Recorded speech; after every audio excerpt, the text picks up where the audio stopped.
Foreign serving puppet.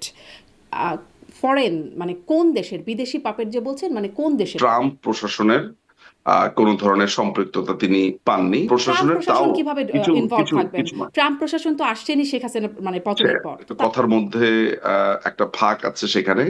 এটি Biden প্রশাসন, মাথায় রাখবেন হচ্ছে যে no foreign hand says Sheikh Hasina on claims of US involvement in Bangladesh upheaval. তিনি তো একটা জিনিস বাইডেন মাথায় প্রশাসন রাখবেন, বলছেন না, তিনি বলছেন ইউএস বাইডেন ইনভলভমেন্ট। কিন্তু আমি একটু এটা বুঝতে চাই, তিনি আসলে এই পদক্ষেপের আহ্বান কার কাছে করছেন? মানে ইউনূসের কাছে চাওয়ার, অর্থাৎ ইল্লিগাল একটা একটা আপনার দখলদার জি, বাহিনী, এই টোকাই মানে জঙ্গি ইউনুসের কাছে চোরদের চাচ্ছেন মাধ্যমে we urge Mohammad Yunus to stop ignoring his own people, মানে আর্জ করছেন মোহাম্মদ ইউনুসের কাছে।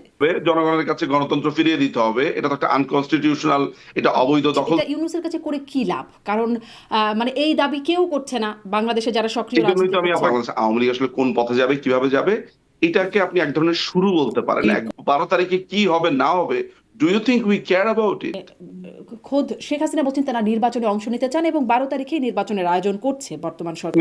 নির্বাচনে অংশ নিতে চাই, কিন্তু কোনখানে তিনি বলেছেন তিনি 12 তারিখে নির্বাচনে অংশ নিতে চান? এখন নির্বাচন তো 12 তারিখেই হচ্ছে, মানে আদালতের প্রধান বিচারপতিকে কি নিয়োগ দেয় হান্নান মাসুদ?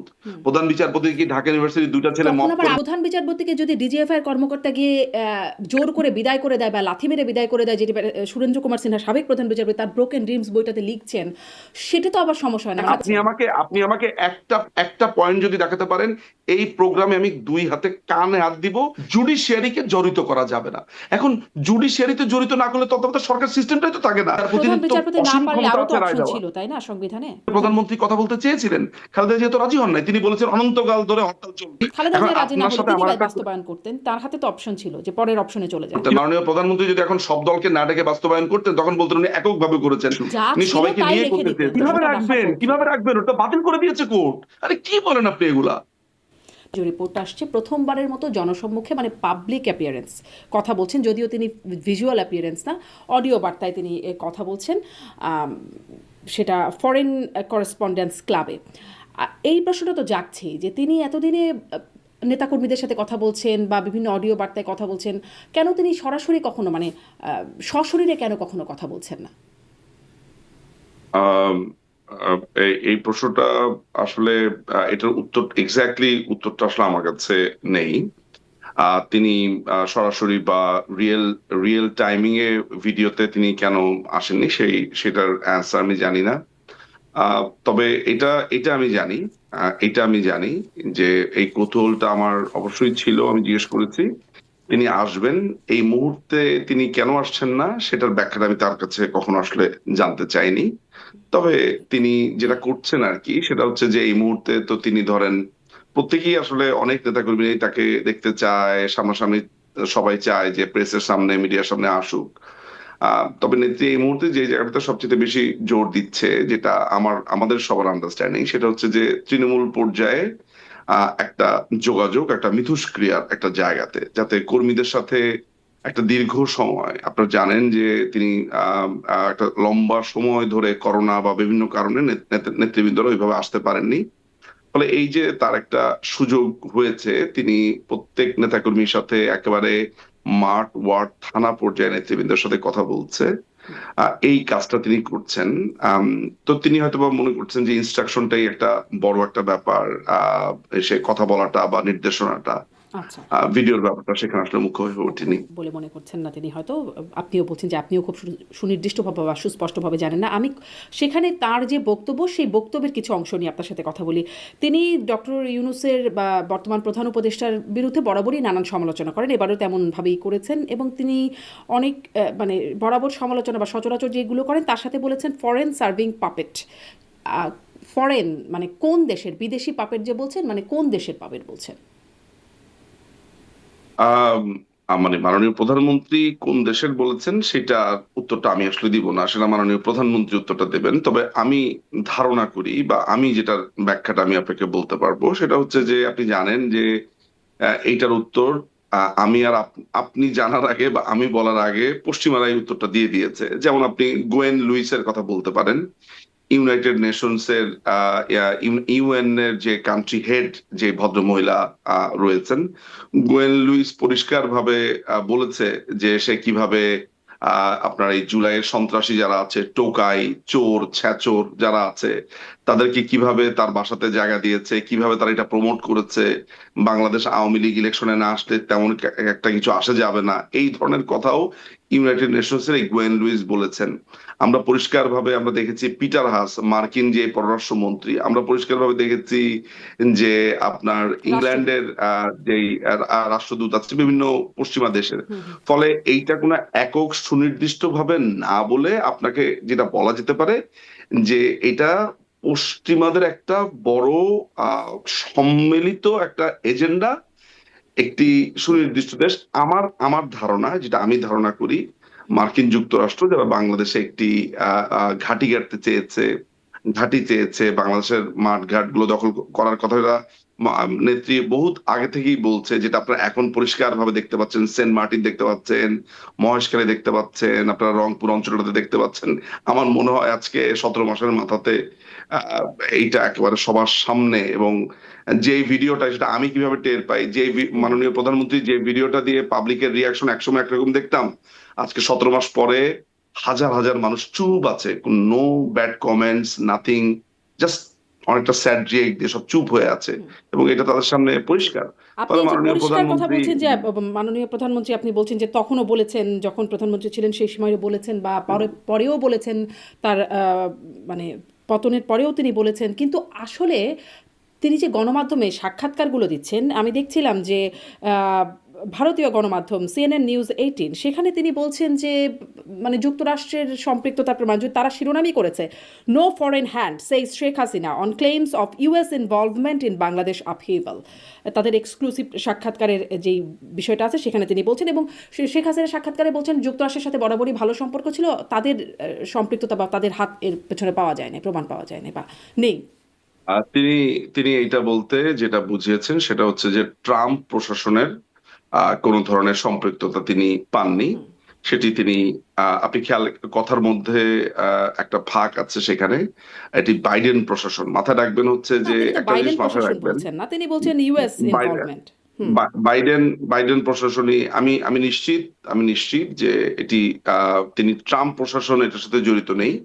বর্তমান যে আমেরিকান প্রশাসন আছে, কারণ তাকে যে প্রশ্নটা করা হয়েছিল তিনি ওইভাবেই উত্তরটা দিয়েছেন যে ট্রাম্প প্রশাসনের কোনো ধরনের তিনি সম্পৃক্ততা আছে বলে মনে করেন না, সেটা বাইডেন ট্রাম্প প্রশাসনের, তাও প্রশাসন কিভাবে কিছু ইনভলভ কিছু থাকবেন? কিছু ট্রাম্প প্রশাসন তো আসছেনই শেখ হাসিনা মানে পতনের পর, তো তাদের তো ইনভলভমেন্টের বাইডেন প্রশ্নও আসে। বাইডেন বা- না, আপনি এগুলো একটা চলমান প্রক্রিয়া, আপনাকে একটা জিনিস বুঝতে হবে, এটা একটা চলমান প্রক্রিয়া। কারণ এই সময় কথা হচ্ছিল যে বাইডেন প্রশাসন আসার পরেও হুম। এই একই ষড়যন্ত্র অব্যাহত আছে কিনা এটা নিয়ে প্রশ্ন উঠছিল। ফলে মাননীয় প্রধানমন্ত্রী ওই প্রশ্নগুলোকে একসাথে সম্মিলিতভাবে একটা জবাব দিয়েছেন বলে আমার অন্তত পক্ষে তাই মনে হয়। এবং আমেরিকার জড়িত থাকার যেই কথাটা আপনি বলছেন, সেটা আমাদের কাছে এভিডেন্স সহ আছে। শুধুমাত্র ব্যাপারটা তো এমন না জি, সেটি যে যেটি সেটি আপনার, সেটি আমরা জাস্ট শেখ বলার জন্য হাসিনাও বরাবর বলেছেন। বলা রেটরিক করছি।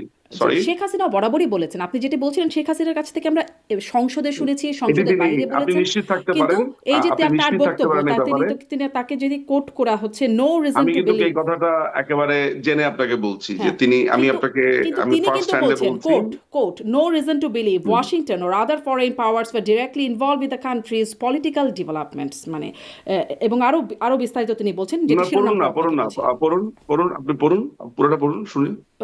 ওয়াশিংটন, হ্যাঁ, হ্যাঁ, ওয়াশিংটন। তিনি বলছেন no reason to believe Washington or other foreign powers were directly involved in the country's political developments. এটা তিনি বলছেন, পলিটিক্যাল এবং ডেভেলপমেন্টের, আরো আছে, আসলে শেষ না, হ্যাঁ, এটা অনেক বড়ই একটা হ্যাঁ, প্রতিবেদন, যার শিরোনামটা না, আপনাকে কিন্তু বলছিলাম যে কিন্তু উনার বক্তব্যটা পুরাটা না পড়লে উনি কি বলেছেন সেটা নিয়ে তো আলোচনা করা যাবে না। উনার, হ্যাঁ, পলিটিক্যাল ডেভেলপমেন্টের ক্ষেত্রে, হ্যাঁ, কোনো বিলিভ, এটার কোনো রিজন নাই বিলিভ করার, তারপরে কি বলেছেন বলেন। আপনি উনার পুরোটা, কথার মধ্যেই আমি আপনাকে লিঙ্কটাও কারণ এই পাঠিয়ে প্রশ্নটা দিতে আমি পারি। উনাকে করেছি, হ্যাঁ, নিউজ এই প্রশ্নটা আমি উনাকে করেছি, হ্যাঁ, হ্যাঁ, তারপরে হ্যাঁ, আপনি কি আমি উত্তর উনাকে, পেয়েছেন? কি উত্তর পেয়েছেন?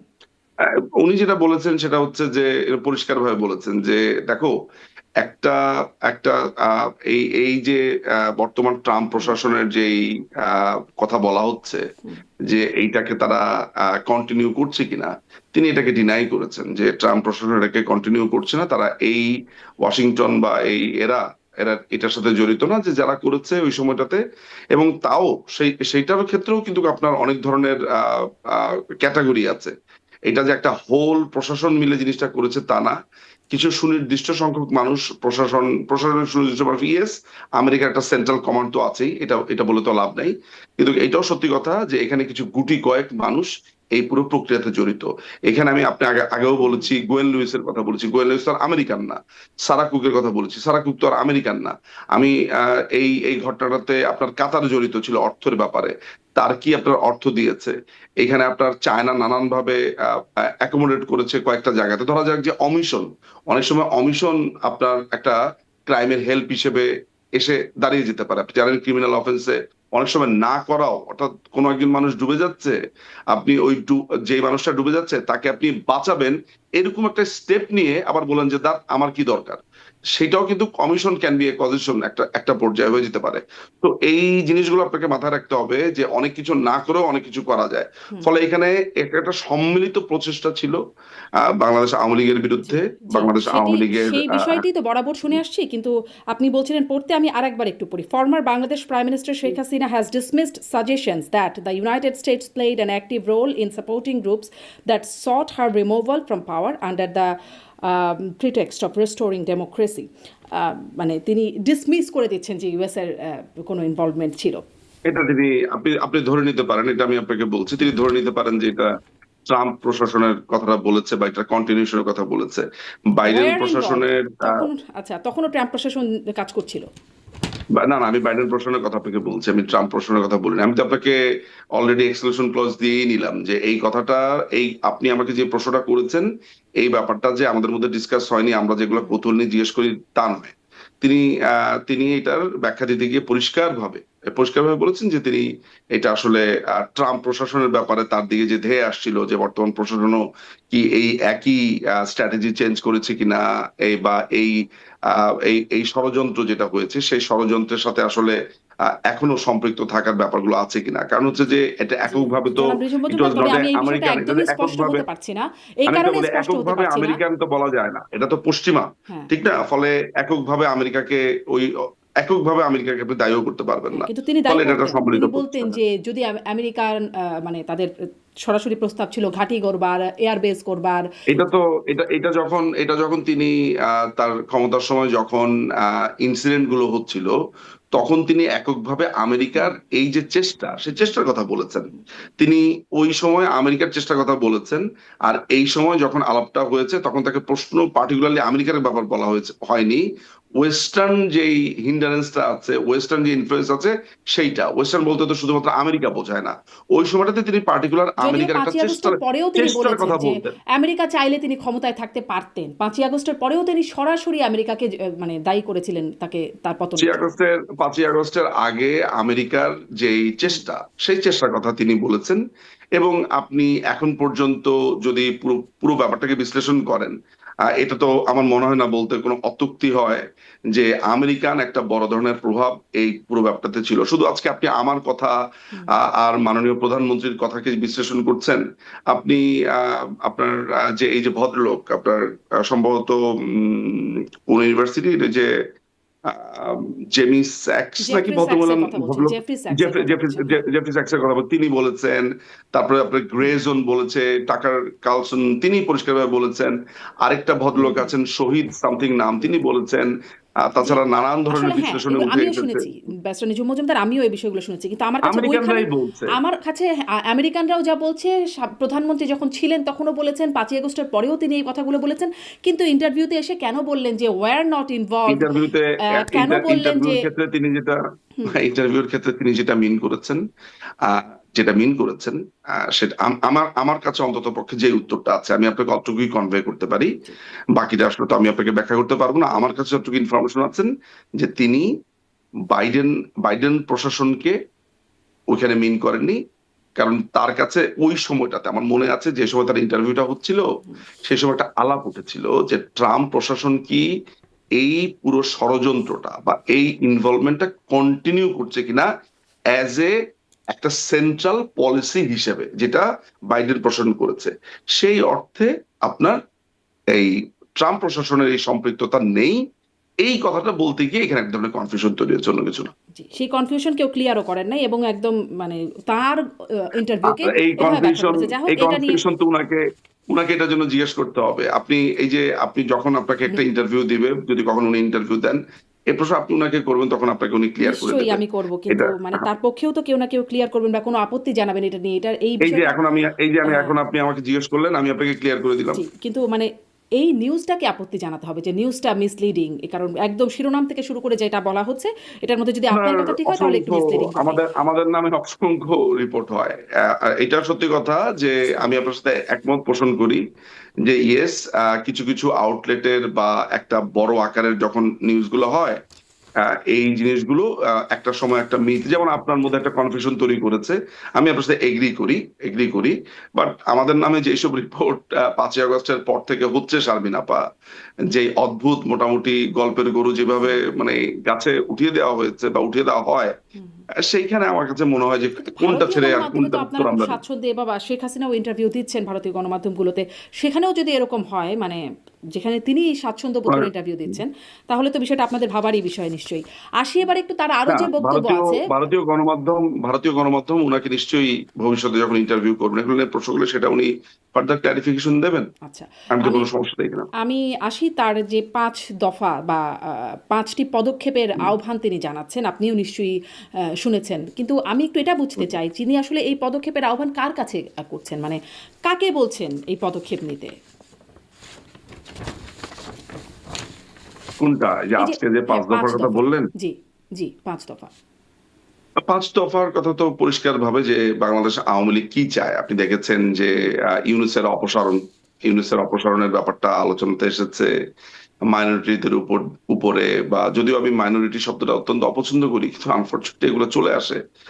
যে বাংলাদেশে ভিন্ন ধর্মাবলম্বী, মুসলিম ছাড়া ভিন্ন ধর্মাবলম্বীদের উপর যে অত্যাচার নির্যাতন, সেটাকে বন্ধের আহ্বান আছে। তারপর মব ভায়োলেন্সের বা এই এই মব ভায়োলেন্সের এগেইনস্টে বলা রয়েছে। তারপরে ডেমোক্রেসির কথা বলা হয়েছে। সবকিছু মিলে এরকম 5টার কথা বলা হয়েছে।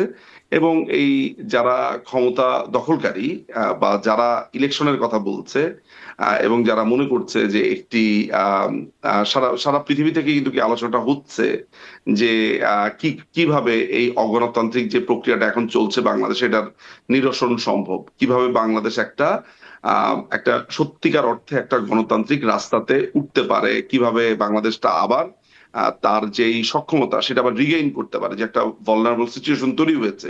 সো সামগ্রিকভাবে যে প্রশ্নগুলো সবগুলো কোয়ার্টার থেকে এসছে, সেই কোয়ার্টারকে অ্যাড্রেস করা হয়েছে। নিশ্চয়ই আপনার ইউনূসকে বলছে না, বা ইউনূসের কাছে চাওয়া অর্থাৎ ইল্লিগাল একটা আপনার দখলদার জি, বাহিনী, এই টোকাই মানে জঙ্গি ইউনূসের কাছে চোরদের যাচ্ছে না। মাধ্যমে। ফলে তার কাছে এখানে তো ডিমান্ড, আমি মনে করি না যে তার জি, কাছে এখানে কোনো আমারও ডিমান্ড রয়েছে। আমারও এটা অস্পষ্টতা। সামগ্রিকভাবে বাংলাদেশ আওয়ামী লীগের যে পজিশন, মানুষ জানতে চেয়েছে। এই পজিশনটা জনগণের কাছে ক্লিয়ার করার জন্য 5টা দফার কথা বলা হচ্ছে।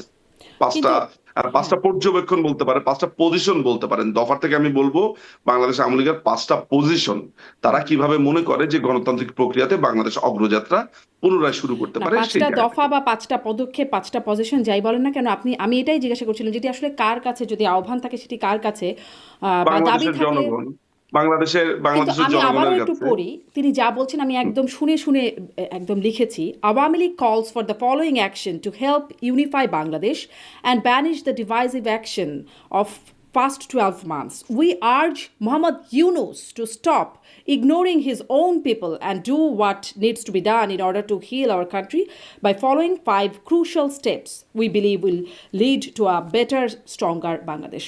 যেই শব্দটা আবার, we urge Muhammad Yunus to stop ignoring his own people, মানে আর্জ করছে মোহাম্মদ ইউনুসের কাছে।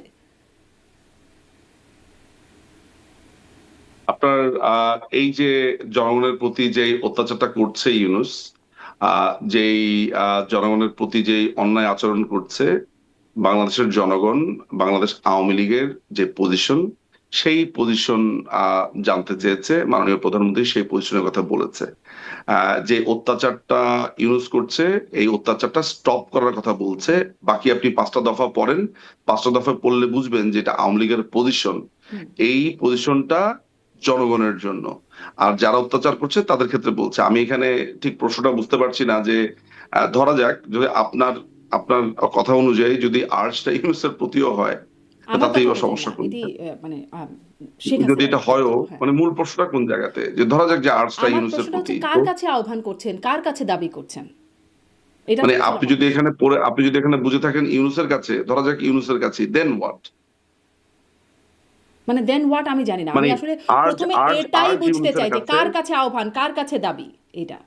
হ্যাঁ, যদি যদি এটা ইউনুসের এই দখলদার বাহিনীর কাছেই হয়, তারপরে কি, মানে এটা যদি ইউনুসের দখলদার বাহিনীর কাছেই এই এই কথাটা বলা হয় যে এগুলা এগুলা তা করতে হবে, এগুলো থেকে সরে আসতে হবে এই দখলদার বাহিনীর কাছে, ধরা যাক যে আপনার কথা অনুযায়ী এইটা, আমার আন্ডারস্ট্যান্ডিং আমার যেটা কথা বলে, যেটা অনুযায়ী আমি না। আগে বলেছি, আমি আপনাকে দুইটা জায়গা দেখাই আপনার জন্য বুঝতে সুবিধা হবে। জি।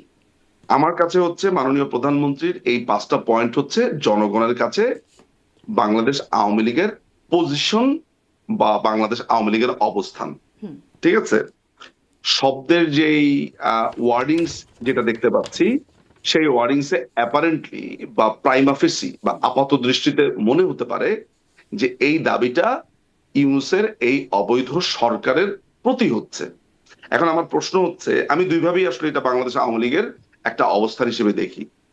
যদি আপনার প্রশ্ন অনুযায়ী বা আপনি যেদিকে নিতে চাচ্ছেন যে এটা ইউনূসের এই দখলদার বাহিনীর প্রতি দাবি, তাতেও সমস্যাটা কি বা সমস্যা আদৌ আছে কিনা, আমি আসলে আপনার প্রশ্নটা জানতে চাচ্ছি। কারণ যদি আপনি একটু আপনার আগে কথা বলছিলেন অনুযায়ী, নিশ্চয়ই এটা ইউনূসের কাছে হবে না, এই দাবি নিশ্চয়ই ইউনূসের কাছে এক্স্যাক্টলি, হবে আমি না। এখনো কিন্তু আপনাকে আমি ক্লিয়ার আসলে করেছি, আমি পড়ে এখনো যা আপনাকে বুঝতে ক্লিয়ার পারছি, করেছি। আমি কি পড়ে ভুল ভুল মানে আমি কি লাইনটা আমি ভুল করছি না, দ্যাটস ফর শিওর, কারণ আমি আমি আমি আপনি ওনাকে আপনি কোট লাইনটা, করছি, আপনি কিন্তু ওই মিনিংটা মেটাফরিক কি হয়। ব্যাপারটা, হুম। আমি আলোচনা করছি মেটাফোর নিয়ে, যে এইটা এক ধরনের পজিশন পেপার। আমার কাছে এখনো পর্যন্ত, আমি যা জানি, আমার যে ফার্স্ট হ্যান্ড নলেজ, এটা হচ্ছে বাংলাদেশ আওয়ামী লীগের পজিশন পেপার। যেমন ধরা যাক 1971 সালে যখন মুক্তিযুদ্ধটা হয়, তার আগে এই দখলদার যে এই আইয়ুব খান আছে, এই আইয়ুব খানের প্রতি আপনার কাছে মনে হতে পারে যে আইয়ুব খানের কাছে বলছে, বাট এইটাও কিন্তু আপনার জনগণের কাছে বাংলাদেশ আওয়ামী লীগের পজিশন। 1966 সালে যে এই 6 দফার কথা বলা হয়েছে, 6 দফাটা কার কাছে দাবি করছে? অবৈধ আইয়ুবের কাছে বা পরবর্তী সময় ইয়াহিয়ার কাছে? একই সাথে কিন্তু এটা জনগণের কাছে বাংলাদেশ আওয়ামী লীগের পজিশন, যেটার জন্য বাংলাদেশ আওয়ামী লীগ ভোট চেয়েছে। সো আমার আন্ডারস্ট্যান্ডিং কিন্তু ওই 6 দফার মতো, আমার আন্দোলন, আমার কথা হচ্ছে পরবর্তীকালে যে অধিবেশনগুলো স্থগিত হয়েছে, সেই অধিবেশনের প্রেক্ষিতে। একইভাবে বঙ্গবন্ধু কন্যা যখন এই 5টা দফার কথা বলছে, অ্যাপারেন্টলি আপনার কাছে মনে হচ্ছে যে এটা ইউনূসের কাছে বলছে, ইউনূসের কাছে চাইছে। আমার আন্ডারস্ট্যান্ডিং মেটাফরিক ভাবে আমি যেভাবে বুঝি, আমারটা কানেক্ট করে চিন্তা, সেটা হচ্ছে যে এইটা একই সাথে বাংলাদেশ আওয়ামী লীগের একটা পজিশন। আমি ধরে নিচ্ছি যে এই চাওয়াটা ইউনূসের দখলদার বাহিনীর কাছে মাননীয় প্রধানমন্ত্রীর বক্তব্য, যে তোমাদেরকে এটা করতে হবে, এটা করতে হবে, এটা করতে হবে, বা এইটা চাই, বা এটা চাওয়া বাংলাদেশের গণতন্ত্রের জন্য এইটা দরকার। এখন আমার প্রশ্ন হচ্ছে, যদি এটা ইউনূসের প্রতি বলা হয়ে থাকে, তারপরে কি, মানে আমরা নিশ্চয়ই আলোচনাটা করব যে আপনার কোন একটা জায়গায়, পার্টিকুলার জায়গাতে আপনি অবাক হয়েছেন, কোন একটা পার্টিকুলার না, জায়গাতে আপনার খটকা তারপরে কি আছে, সেইটা। আসলে, মানে এটাও আমারও প্রশ্ন যে তারপরে আসলে কি ইউনূসের কাছে, যদি যেহেতু যদি মিনিং আমি বলি আর্জ করছেন মোহাম্মদ ইউনূসকে, তারপরে হ্যাঁ, কি, জনগণের কাছে তারপরে কি। ক্ষমতা ফিরিয়ে দিতে হবে, জনগণের কাছে গণতন্ত্র ফিরিয়ে দিতে হবে, এটা তো একটা আনকনস্টিটিউশনাল, এটা অবৈধ দখলদার বাহিনী মানে এখানে কিন্তু রয়েছে। এই আবেদন বা ইউনূসের, এই দাবি আর্জ, এটা ইউনূসের কাছে করে কি লাভ? কারণ মানে এই দাবি কেউ করছে না বাংলাদেশে যারা সক্রিয় এই জন্যই রাজনীতি তো আমি করছে। আপনাকে, এই জন্য এই যে আপনার কাছে একটা কনফিউশন তৈরি হয়েছে, এই জন্যই আপনার বেটার আন্ডারস্ট্যান্ডিং এর জন্যই আমি আপনাকে বলেছি যেটা বাংলাদেশ আওয়ামী লীগের পজিশন, রাদার দেন আপনি যদি মনে করেন যে ইউনূসকে আপনি বলছেন, যেটা আপনার জন্য কনফিউশন তৈরি হবে। কিন্তু আপনি যদি ব্যাপারটাকে এইভাবে দেখেন যে বাংলাদেশ আওয়ামী লীগের এটা হচ্ছে পজিশন, যে তারা বাংলাদেশকে সামনের দিকে নিতে গেলে কোন 5টা স্টেপকে তারা মনে করে এই মুহূর্তে জরুরি, সেই পজিশন পেপারটা, তাই না? এটা বাংলাদেশ আওয়ামী লীগের তো অবস্থান, বাংলাদেশ আওয়ামী লীগের নেতা কর্মীরা, শুভানুধ্যায়ীরা, যারা বাংলাদেশ আওয়ামী লীগের স্টেক হোল্ডার, যারা ওই যে বাংলাদেশ আওয়ামী তারপরে লীগকে আপনি প্রশ্ন ভবিষ্যতে করছিলেন না, ভোট দেবেন কি দেবেন না সেটা নির্ধারণ করবে, আপনি যে তাদের প্রশ্ন জন্য তো করছিলেন, এটা আপনি জানা যে প্রয়োজন। প্রশ্ন করছিলেন তারপর কি, মানে আসলে আমারও প্রশ্নটা তারপরে কি, এই যে 5টা স্টেপ বললেন, মানে আওয়ামী লীগ নেত্রী শেখ হাসিনা, তারপরটা আমি তারপর কি। আপনাকে বলতে পারি, ঠিক আছে, আমি বুঝতে পারছি আপনি, এখন প্রশ্নটা আমার কাছে একটু ক্লিয়ার হয়েছে। সেটা হচ্ছে যে এই যে 5টা দফার কথা বলা হচ্ছে, এই 5টা দফা প্রথমে হচ্ছে যে এই জিনিসগুলো আমাদের প্রয়োজন গণতন্ত্র এবং বাংলাদেশের এই বর্তমানের মবক্রেসি বা ললেসনেস থেকে উত্তরণের জন্য। সো যদি শুভবুদ্ধি উদয় হয় এই ইউনূস প্রশাসনের, এই দখলদার বাহিনীর, তারা সেটা শুনবে, এটা অনুধাবন করবে বা ওই অনুযায়ী কাজ করবে, তাই তো? হুম। প্রথমে যখন আপনি একটা আন্দোলনে যাবেন, আন্দোলনে যাওয়ার জন্য আপনি আস্তে আস্তে সংগঠিত হবেন, তখন আপনাকে আপনার দফা দাবি কিংবা আপনার যে দলীয় পজিশন সেটা মানুষের সামনে ব্যক্ত করতে হবে। আমরা, আপনারা জানেন যে গত প্রায় 17 মাসে আমাদের প্রায় 5 লক্ষ নেতাকর্মীকে গ্রেফতার করা হয়েছে। বাংলাদেশ আওয়ামী লীগের প্রায় 150 বা 120-30-এর মতো আপনার এমপি গ্রেফতার, সংসদ সদস্যকে গ্রেফতার করা হয়েছে। আর খুন তো আছেই। গতকালকে জাস্ট কয়েক ঘন্টা আগে বাগেরহাটের ছাত্রলীগের এক কর্মীর ওয়াইফকে গলায় ফাঁস দিয়ে আত্মহত্যার স্টেজ সাজানো হয়েছে, তার ছোট একটা বাচ্চাকে মনে পড়ে আছে। সো এই ভয়ঙ্কর সমস্ত ঘটনাগুলো ঘটছে, সেটার প্রেক্ষিতে বাংলাদেশ আওয়ামী লীগের যে রাজনৈতিক যেই আমি বলবো যে জনগণের যে জানতে চাওয়া বাংলাদেশ আওয়ামী লীগ আসলে কোন পথে যাবে, কিভাবে যাবে, এটাকে আপনি এক ধরনের শুরু বলতে পারেন, কিন্তু এক কোন ধরনের পথে যাবে, কিভাবে যাবে সেটা কি কিছু বলা আছে এই 5 পয়েন্টে? আমি কিন্তু পাচ্ছি সেটা না। এই কোন পথে যাবে কিভাবে যাবে এর আগে 21 দফা দিয়েছে, আপনি মনে হয় খেয়াল করেননি। বাংলাদেশ আওয়ামী লীগ কি করতে চায়, বাংলাদেশ আওয়ামী লীগ কি চায়, সেটা নিয়ে অলরেডি বাংলাদেশ আওয়ামী লীগ 21 দফা কি দিয়েছিল আজকে করতে চায়? থেকে একটু প্রায় একটু 4-5 মাস আগে। একটুখানি আমাকে আরেকবার একটু সামারি করে বলবেন কি করতে চায়? আমি 21 দফা আমার কাছে 21 দফাটা এই মুহূর্তে নেই, আমি খুঁজলেই সামারি, পাবো। সামারি। সেই 21 দফার কথা, বাংলাদেশ আওয়ামী লীগ সেই 21 দফার কথা ওই সময় প্রকাশিত হয়েছিল। আমি মনে করি যে এই 5 দফাটা সেটা একটা সামারি ভার্সন, বিকজ আমি সেই সময় যেই দাবিগুলো দেখতে পেয়েছি সেই দাবিগুলোরই আমি একটা মোটামুটি একটা সামারি পেয়েছি। এখন বাংলাদেশ আওয়ামী লীগ হুম। আস্তে আস্তে সংগঠিত হচ্ছে আন্দোলনের দিকে, তার এক ধরনের স্ট্র্যাটেজি সাজাচ্ছে, সেটার জন্য তো জনগণের কাছে তার একটা পজিশন পেপার লাগবেই। ফলে সেটার জন্য এই দাবিগুলোর কথা উঠেছে।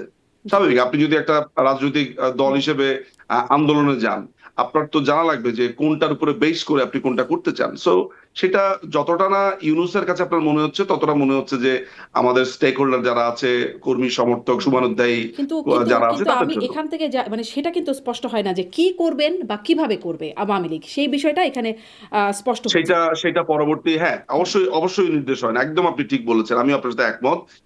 এটার জন্যই আপনাকে অপেক্ষা করতে পরবর্তী নির্দেশনার জন্য। প্রথমে তো আমি বলবো যে আমি এই জিনিসগুলো চাই, প্রথমে তো আমি বলবো যে এই জিনিসগুলো করা উচিত, এরপরে এই করা উচিত গুলো করার জন্য আমাদের কর্ম পরিকল্পনা কি সেটা সামনে আসবে। এবং বাংলাদেশ আওয়ামী লীগ, আপনি যদি বাংলাদেশ আওয়ামী লীগ একটি রাজনৈতিক পার্টি হিসেবে চিন্তা করেন, তাহলে দাবির পরে এই দাবিগুলোকে কিভাবে আপনার এটাকে বাস্তবতাতে পরিণত করা হবে সেটা নির্দেশনা আসবে। প্রথমে তো আমি যদি আপনার হুম। কাছে বা আমি যদি মনে করি যে এই মুহূর্তে আপনি বাংলাদেশ দখল করে আছেন, জি। আমি যদি এখন ধরেন, আমি যদি এখন যদি মনে করেন যে আমার কর্মী সমর্থক, তাদের কাছে আমার অবস্থানটাও ব্যক্ত করব, আপনাকেও আমি এটা জানান দিতে চাই, তাহলে আমি কি করব? আমি এমন ভাবে ওয়ার্ডিং গুলো সেট করব যে ওয়ার্ডিং গুলো সেট করা একই সাথে আমার পজিশনটাও নেতাকর্মীরা জানতে পারে, একই সাথে আপনিও জানতে পারেন। সো প্রথমে আপনাকে জানান দিয়ে কথাগুলো শুরু করব। এরপরে যদি আপনি এই কথা অনুযায়ী অ্যাক্ট না করেন, এটাকে অনুধাবন না করেন, পরবর্তী সময় আমি আরো কঠোর জায়গাতে যাব, এবং তখন আমি আমার কর্ম পরিকল্পনা বা আমার রূপকল্পটা দিব। জি, জি, এটাই তো জি। একটা মানে স্টেপ। পরবর্তীতে দেবে বলে বলছেন আপনি, কিন্তু মানে বাকি আর 1 মাসও নাই। 20 ডেফিনেটলি, 20 মানে 20 এটা তো 22 দিন ইন্ডিকেট করে বাকি তাই। আছে। 20 এটা তো দিনের মতো সেটা বাকি ইন্ডিকেট আছে। করেই। জি, নির্বাচনের আর 20 দিনের মতো বাকি আছে। কবে রূপকল্প আপনি দেবেন? কি মনে করেন, আপনি কি এটা মনে করেন যে মানে এই যে আপনি বললেন যে হুম। 20 দিনের মতো বাকি আছে, দুটো আপনি ভুল শব্দ চয়ন করলেন। প্রথমত আপনি এটাকে ইলেকশন বলছেন সিলেকশনের বদলে, 1 নাম্বার আমার হুম। আমার কাছে যেটাকে হুম। ভুল হুম। মনে হয় যে আপনি একটা সিলেকশন কি ইলেকশন বলছেন। 2 নাম্বার হচ্ছে আপনি মনে করছেন যে ইলেকশনকে কেন্দ্র করে আপনি এই যে যেটাকে আপনি ইলেকশন মনে করছেন, সেটাকে আবার কেন্দ্র করে আপনি মনে করছেন যে এই 5 দফাটা দেওয়া হয়েছে সেটার জন্য। আমরা তো সেটার জন্য না। ইলেকশন এই 12 তারিখে কি হবে না হবে, do you think we care about it? আপনার কি, আপনি আপনি বাদ দেন আওয়ামী লীগের কথা, হুম। আপনার কি মনে হয় এটা একটা ইলেকশন? আপনার মনে হয় কিনা? জি। আপনি বলছেন do you think we care about it, কিন্তু আপনারা মানে খোদ শেখ হাসিনা বলছেন তারা নির্বাচনে অংশ নিতে চান এবং 12 তারিখেই নির্বাচনের আয়োজন করছে বর্তমান সরকার। নির্বাচনে আপনারা অংশ বারো নিতে তারিখে চান। নির্বাচনে অংশ নিতে চাই, কিন্তু কোনোখানে তিনি বলেছেন তিনি এই 12 তারিখে নির্বাচনে অংশ নিতে চান? এখন নির্বাচন তো 12 তারিখেই হচ্ছে। মানে আপনারা কোনটাতে না না নির্বাচন আপনাকে, অংশ নিতে না চান না সেটা না তো না, আর আমরা আপনাকে জানি না। না না, এইটা আপনার একটা দেখেন, দুইটা জিনিস, একটা হচ্ছে যে আপনি যে ভাবনাটা ভাবছেন, তার মানে কি প্রথমত 5 সেই বছর ভাবনাটা পরে ভুল। আবার যে নির্বাচন হবে সেটাতে আপনারা অংশ নিতে চান? না, 5 বছর আপনাকে কে বললো যে 5 বছর আবার ইলেকশন হবে? এমনও তো হতে পারে যে এই সিলেকশন প্রসেসটা পুরোপুরি বাতিল হয়ে যেতে পারে, নতুন করে ইলেকশন হতে পারে, ইউ নেভার নো। হুম। সুতরাং আপনি যেটাকে একটা ধ্রুব মেনে নিচ্ছেন, হুম। আপনি যেটাকে মনে নিচ্ছেন, আপনি সবচেয়ে বড় ব্যাপার হচ্ছে যে আপনি গণতন্ত্রের কথা বলছেন। হুম। আপনি এর আগে অনেকবার গণতন্ত্রের কথা বলেছেন, গণতন্ত্রের কথা বলেন, আপনি গণতন্ত্রকে রেসপেক্টও করেন।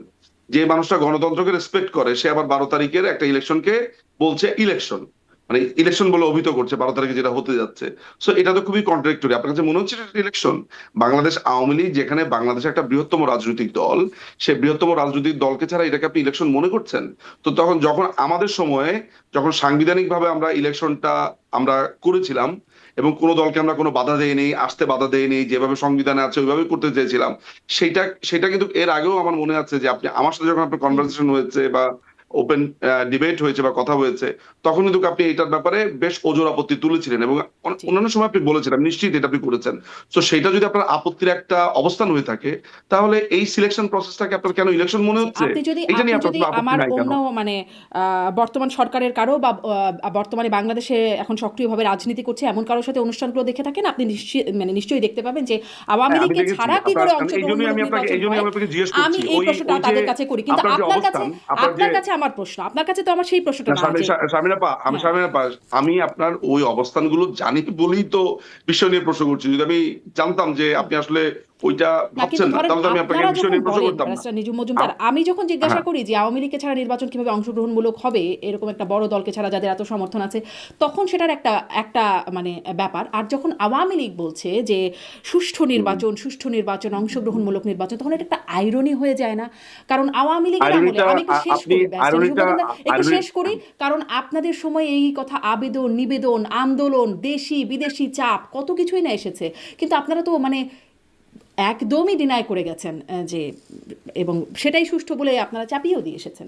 এখন আপনারা যখন বলছেন এখনো একটু আইরনি মানে লাগে না? এখনো শুধু সুষ্ঠু বলে এই যে আপনার শব্দ চয়ন বা যেটা বলছেন, আমার মনে হয় এগুলো একটু আমি আপনাকে একটু বলি। সেটা হচ্ছে যে first of all, Bangladesh Awami লীগের সময় যে ইলেকশন গুলো হয়েছে, আমি প্রথম 2008 থেকে 2013 বা 14 পর্যন্ত ইলেকশনটাকে আমি বাদ দিয়ে, যেটা নিয়ে আপত্তি বেশিরভাগ সময় বিরোধী দলগুলো করে, সেটা হচ্ছে 2014, 18, 24 ইলেকশনটাকে করে। 2014 যে ইলেকশনটা হয়েছে, 2018 যে ইলেকশন হয়েছে এবং 2024 যে ইলেকশন হয়েছে, সেই ইলেকশনে আইনগত বা সাংবিধানিক ভাবে অবৈধতার, আপনি একটা সিঙ্গেল পয়েন্ট আমাকে দেখাতে পারবেন যে সাংবিধানিক ভাবে এটা অবৈধ ছিল? না, ধরুন এখনো তো সাংবিধানিকভাবে অবৈধ, আমাকে কি বলেন তো? আপনাদেরকে তো আইনগতভাবে নিষিদ্ধ করেছে। সাংবিধানিক ভাবে সন্ত্রাস বিরোধী আইনে, তো অবৈধ। আপনাদের করা আইনেই আপনাদের নিষিদ্ধ করেছে সাংবিধানিক আপনাদের ভাবে না, কার্যক্রম। না, না, রাখেন। আপনি তো কথার পিঠে কথা বলছেন, তাহলে সেটা ভালো, এবং এটা ভালো, এবং এটা আলোচনাটাও ভালো জমে। আপনি যদি এইটাকে অবৈধ সরকার কেন বলছি, সেটার উত্তর এর আগেও আমি আপনার প্রোগ্রামে দিয়েছি, হুম। আমি আজকেও আবার আপনাকে বলি, তাহলে আপনার জন্য বুঝতে সুবিধা হবে। 5 তারিখে যারা এসেছে তারা অবৈধ। কেন অবৈধ? সাংবিধানিক ভাবে অন্তর্বর্তীকালীন সরকার বলে কোনো সরকার নাই। 106 নম্বর অনুচ্ছেদে যে সরকার গঠনের কথা বলা হয়েছে, সেই সরকারের জন্য যে ন্যূনতম পদত্যাগপত্র প্রয়োজন, সেই পদত্যাগপত্রের কোনো অস্তিত্বই পাওয়া যায়নি। হুম। পরবর্তী সময়ে এই সংবিধান অনুযায়ী শপথ নেওয়া হয়েছে, বলা হচ্ছে যে প্রধানমন্ত্রীর পদত্যাগ ছাড়া যে আসলে এই সরকার গঠন করা যায় না, এবং এখানে যে রুলস এন্ড রেগুলেশন আছে যে সুপ্রিম কোর্টের অ্যাপিলেট ডিভিশন একটা ফুল আমার এখানে হিয়ারিং একটা হবে, খুব মানে সেই প্রশ্ন সময় জাগে। আমি বলি আপনাকে, ধরুন বলি। প্রধানমন্ত্রী যদি মারা না, না, যেতেন, আমাকে এটা শেষ করতে পদত্যাগপত্র দিতে না হবে দিয়ে, তো। তাহলে কি আপা হতো? আপা আপা আপা আপা আপা আমাকে তো একটা জিনিস শেষ করতে দিতে হবে। আপনার এই প্রোগ্রামটা অনেক মানুষ দেখবে, তাদের তো এটা জানা প্রয়োজন। আমাকে পছন্দ করুক অপছন্দ করুক, আপনার কথা ভালো লাগুক বা খারাপ লাগুক, ডাজন্ট ম্যাটার। ম্যাটার হচ্ছে ফ্যাক্টটা জানতে হবে। 106 অনুচ্ছেদ অনুযায়ী এই অন্তর্বর্তীকালীন সরকার গঠিত হয়েছে, সেটার একটা প্রসিডিউর আছে। প্রসিডিউরটা হচ্ছে যে রাষ্ট্রপতির পক্ষ থেকে একটা রেফারেন্স যেতে হবে। সেই রেফারেন্স কোনোদিনই যায় নাই, সেটা আইন মন্ত্রণালয় বলেছে যে রাষ্ট্রপতির রেফারেন্স অনুযায়ী দিয়েছে। আপনি খেয়াল করে দেখবেন যে নীল পাতার যে রায়টা দেখা যায়, যে যেই আপিলেট ডিভিশনের যে পজিশন পেপারটা দেখা যায়, যে যেহেতু মাননীয় প্রধানমন্ত্রী বা প্রধানমন্ত্রী আপনার পদত্যাগ করেছেন, প্রথম লাইনটাই তো মিথ্যা। আপনিও খুব ভালো করে জানেন যে প্রধানমন্ত্রীর পদত্যাগ পত্র কেউ দেখাতে পারেনি। হুম। এখন আপনাকে আমি একটা সরল একটা প্রশ্ন করি। আমি ধরে নিলাম যে আমি আপনার আমি এইটাও মেনে নিলাম যে 106 অনুচ্ছেদ অনুযায়ী সুপ্রিম কোর্ট একটা নির্দেশনা দিতে পারে, যেটা ক্রান্তিকালীন সময় পালন করা যায়। সেই জিনিসটাকে তো সত্যও হতে হবে। আপনি শুরুতেই বলছেন যে প্রধানমন্ত্রী পদত্যাগ পত্র দিয়েছে, যেটার কোনো অস্তিত্ব, মানে প্রধানমন্ত্রী কোনো পদত্যাগ দেননি। হুম। পরবর্তী সময় প্রধানমন্ত্রী সেটা নিশ্চিত করেছেন, নাম্বার ওয়ান। নাম্বার টু, একটা ফুল হিয়ারিং হওয়ার কথা ছিল। সেই সময় আপনার প্রধান বিচারপতি ওবায়দুল হাসান শাহিন এবং এনায়েতুর রহিম, আমরা দেখতে পেয়েছি তারা ক্যান্টনমেন্টে ছিলেন। আচ্ছা, যেই আপিলেট ডিভিশন এই পজিশন দিয়েছে সেই প্রধান বিচারপতি ক্যান্টনমেন্ট থাকা অবস্থাতে ফুল হিয়ারিং কিভাবে হলো আপা? আপনার তো একটা প্রসিডিউরে আসতে হবে। ফলে এই জন্য এই এই যে ইউনুসের প্রশাসনকে আমরা অবৈধ বলছি, এটা আমি বলছি না, এটা তাদের এই যে আপনার আইএসপিআর থেকে যে লিস্টটা দেওয়া হয়েছে সেখানে জি আমরা দেখতে পেয়েছি প্রধান বিচারপতি ক্যান্টনমেন্টে আমিও ছিল। দেখেছি আমিও আমরা দেখেছি যে ভার্ডিক্টটা কোর্ট থেকে দেওয়া হয়েছে সেই ভার্ডিক্ট ইটসেলফ মিথ্যা কথা বলছে। সেই জায়গা থেকে আমি আপনাকে অবৈধ বলছি। তো 2014 এটাই তো সালের আমি বলছি ইলেকশনে আপনি আপনি অনেকগুলো আইনগত 2014 বিষয় সালের দেখাচ্ছেন।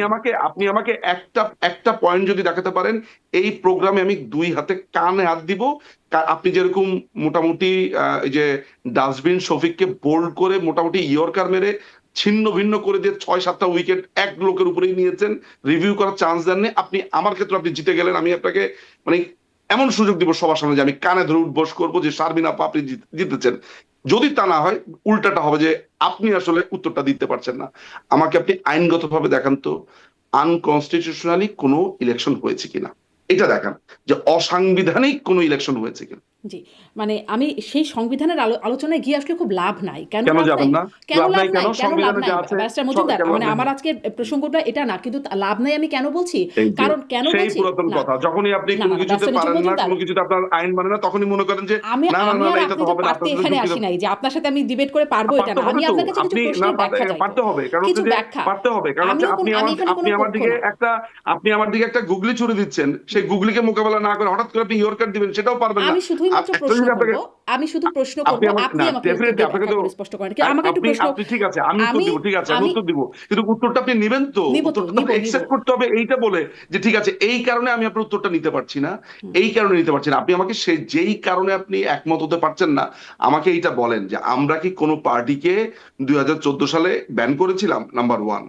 আমরা কি 2014 সালের যে ইলেকশনটা হয়েছে সংবিধানের বাইরে গিয়ে আমরা নতুন কোনো রুল করেছিলাম কিনা? তত্ত্বাবধায়ক সরকারের যে সিস্টেমটা সেটা বাতিল করেছে আদালত, এবং সেই রায় যদি আপনি আমাকে বলেন আমি আপনাকে পুঙ্খানুপুঙ্খ বলবো যে সেই তত্ত্বাবধায়ক সরকার রাখার জন্য বাংলাদেশ আওয়ামী লীগের আব্দুল জলিল এবং বিএনপির যে সাধারণ সম্পাদক আছে তারা বোথ পার্টি কোর্টে গেছে। কোর্ট তখন বলেছে যে এটা আমার জন্য খুবই বিস্ময়কর। এটা 13তম সংশোধনী বাতিলের রায়ের 200 বা 250 পাতার মধ্যে খায়রুল হকের একটা রায়ের মধ্যে আছে। আমি আমি এটা নিয়ে আলাদা করে কাজ করেছি, ভিডিও বানিয়েছি, পুরো রায়টা আমার এইভাবে হাতের মুঠোর মধ্যে আছে। সেইখানে পরিষ্কারভাবে বলা আছে যে তিনি খুবই অবাক হয়েছেন যে বাংলাদেশ আওয়ামী লীগ নিজের থেকে তারা এটার রেসপন্ডেন্ট হয়েছেন।